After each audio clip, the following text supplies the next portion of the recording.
Somehow, MMPR reversion returned.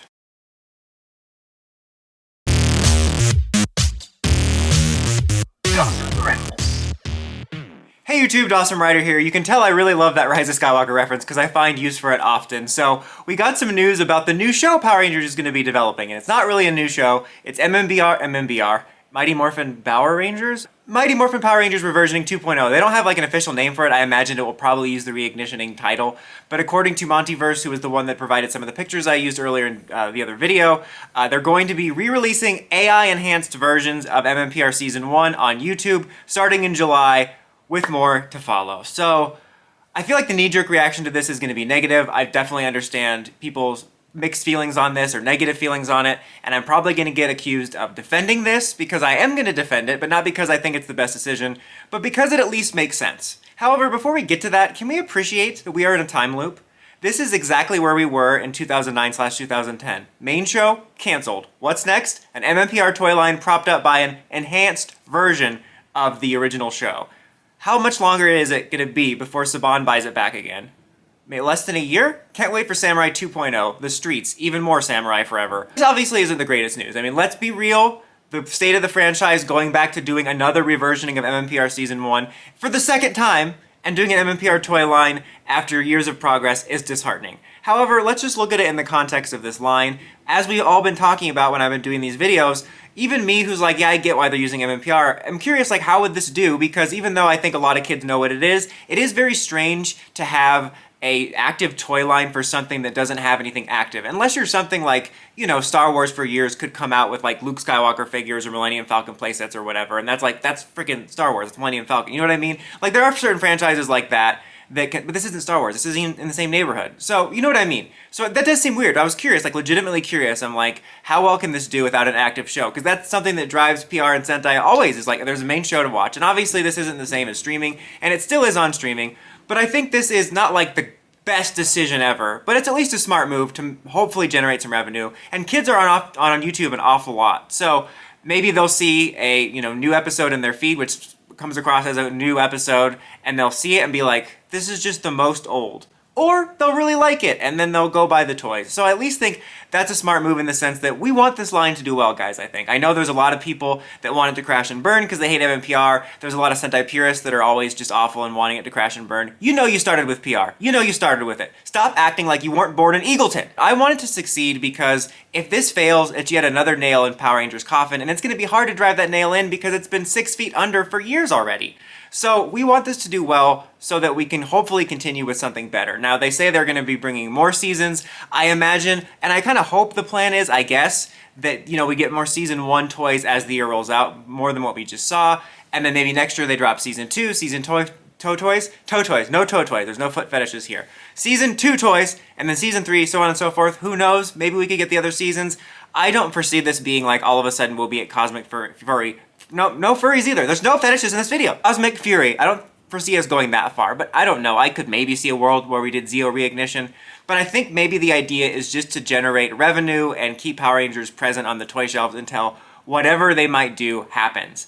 And I see this as kind of a double-edged sword. Again, right now I think it's a smart move to at least attempt to generate more excitement and revenue for the toy line. It's not the best move. You know, there were some people that theorized, like, oh, they're secretly working on an animated show. I'm like, I know Power Rangers toys come out before the show, but I can't imagine it coming out years before. That would be crazy. But it's not the best move, but I think it's at least a smart move to attempt to boost things a little bit. However, like I said, I think it's a double-edged sword. I don't know why I said boost so funny like that. Boosto! Ghosto! That's a callback. Shout out to our podcast fans. Anyway, let me get to the point. What was the point? Oh, double-edged sword, yes. So, the thing is I think that there's a good aspect of if this does well. I don't see it doing like gangbusters, but who knows. But if it does well and you do 1 through 3 seasons and we have toys on the shelves for 3 years and they have that as incentive for Paramount, Hasbro, whoever the hell is doing whatever, to be like, okay, this is doing decent, you know, this is enough incentive for us to want to do something new, and maybe that can sort of keep the ball rolling in momentum to whatever they decide to do next, whether it's the supposed reboot movie that Paramount's working on, the supposed animated show, maybe bringing back a version of the old show, whatever they're doing, this could possibly sort of create like a line between where we are now and where we could be, and it at least keeps it relevant on the shelves. However, on the other hand, it keeps MMPR's quality, or lack thereof, in the forefront, and I think that's one of the obstacles Power Rangers faces not in terms of kids. Like, I'm really curious, like, we're all trying to figure out what kids know today, and I really don't think any of us adult fans know what kids like today. I think the only people that know that is the kids. But I really am just curious, because, like, when you're a kid, you don't notice a lot of the cheaper and bad stuff. Like, I was rewatching Batman and Robin the other day, and I'm like, that's still a fun movie to watch. Like, I liked it when I was little. I didn't know about, you know, fan negativity and groupthink and all that. And I understand why people didn't like it as it went on, because it really took a weird dive from where Burton was. But standalone, it's a fun, big budget, Adam West style Batman movie. Anyway, the point is, I didn't know like why that was hated back in the day. I just enjoyed it because I was a kid. So there's probably kids that will enjoy MMPR for that reasoning. However, it is kind of dated, and I get a feeling there'll be at least some kids being like, what the hell is this, you know? Where's the CG? I don't know what youths do, but I think it's fascinating. I'm not going to pretend to guess what kids like. We'll just say it is smart to at least get it out there so that there's something new pumping out instead of just kind of starting cold, which would be kind of weird. Other than kids that might potentially find this off-putting because it's old. Because new is always better. Tom Haverford said it best, you know? Anyway, I'm really all over the place on this one. I'm really sorry. I have more energy late in the day for some reason. Back on point again, I promise.